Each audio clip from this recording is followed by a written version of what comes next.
Joining us again at Crypto Q Media channel is a pleasure. Guys, I need to know what's going on in the US right now. Well, there's the anti-crypto campaign. Apparently, there is a lot of restriction on the freedom to do anything. The US is seeing a halt in innovation in this sector of the economy until some major players step up to the plate. That will be handled by us. Let us talk about it. I hope this message finds you well, no matter where you are in the globe. We will begin immediately. The film I made not long ago included this post by Brad Garlinghouse and this one from over here. We were anticipating cryptocurrency to play a significant role in the upcoming election, but instead, the focus is on the Biden campaign's surprising shift in attitude, as it will be increasing its outreach to the cryptocurrency industry on May 29. The US populace has a small but growing crypto community. Why not connect with them in a positive way?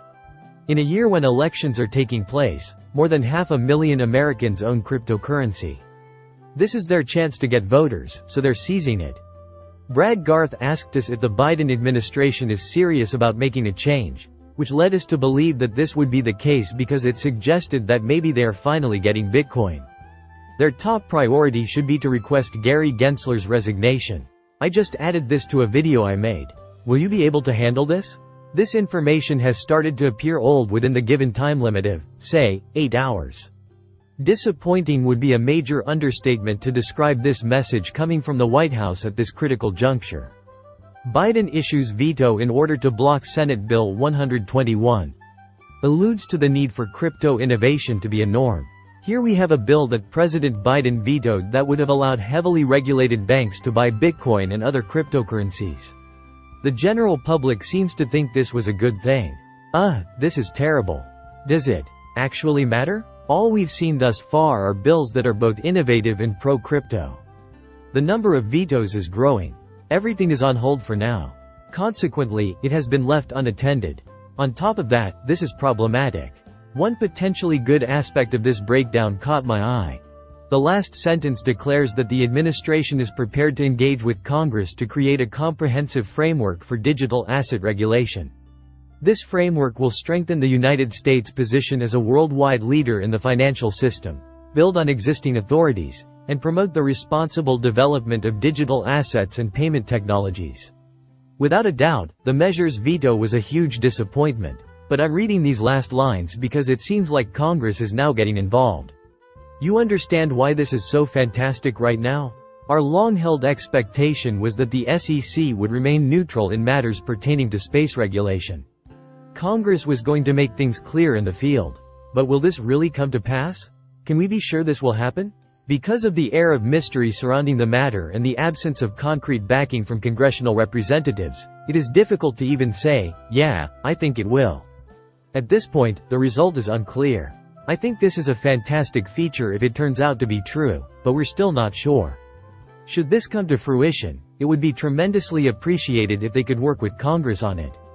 By taking advantage of this offer, you have the potential to save a lot of time and earn a lot of money.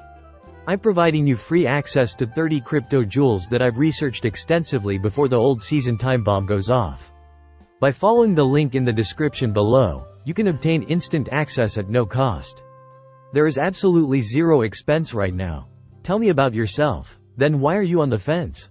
You can get access immediately by clicking the link in the description, just like everyone else who commented below. Therefore, how should I interpret this? The SEC and Gary Gensler were dragged through the mud for a very long time, and it was all because of their conduct.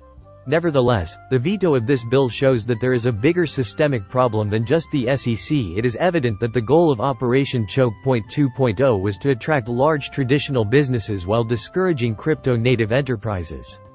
Looking back to June, we can observe that this would have been the outcome had the BlackRock Spot ETF application been approved. That are working hand in hand with the US government to attempt to regulate cryptocurrency and Bitcoin. What was happening at this time, do you all remember?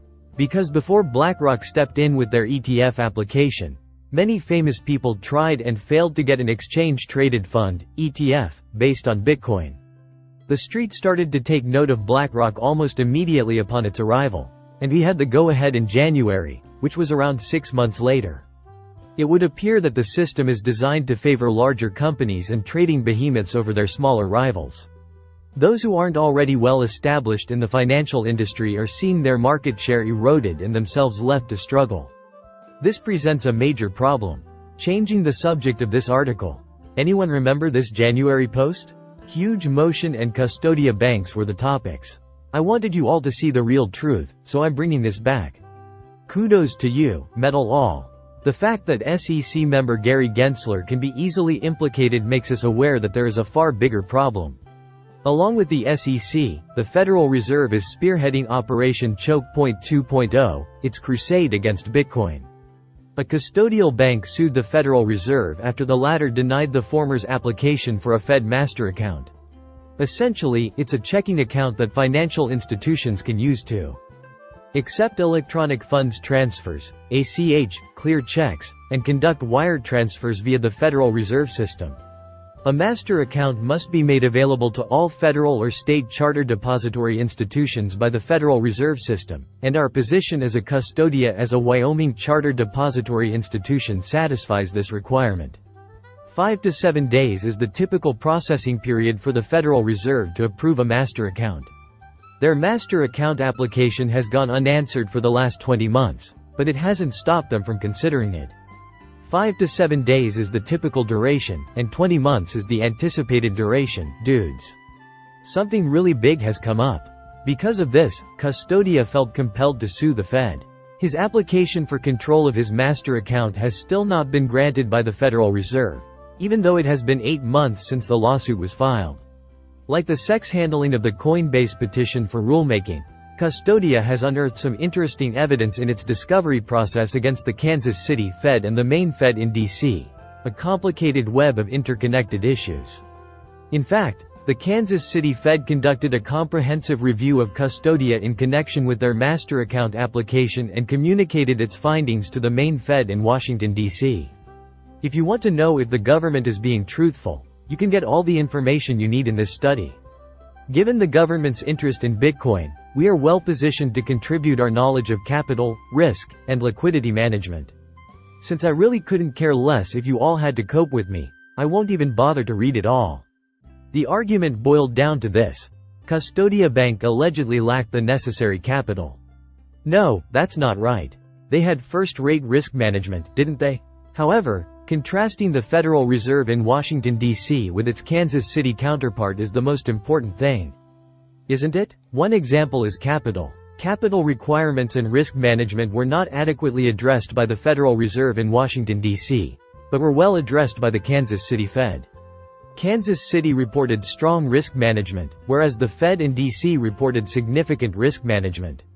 Lack of funds. According to the Kansas City Fed, liquidity risk is modest. Custody uses a completely reserved model, not a fractional reserve approach, therefore this makes sense. Nevertheless, the Federal Reserve in Washington, D.C., asserted that there were insufficient protocols for handling liquidity risk. The Fed in Kansas City possessed remarkable and vast management expertise. And the Fed in Washington, D.C., asserted a dearth of collective competency in pertinent banking information.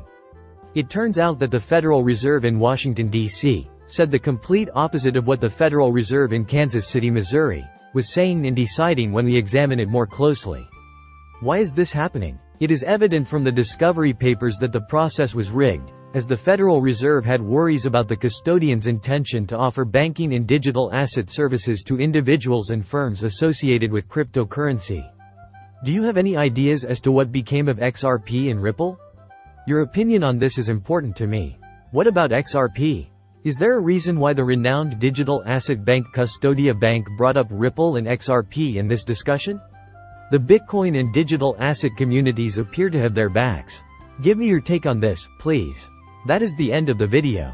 It would mean a lot to me if you could subscribe and share your thoughts in the comments, as usual. Arriving soon, goodbye.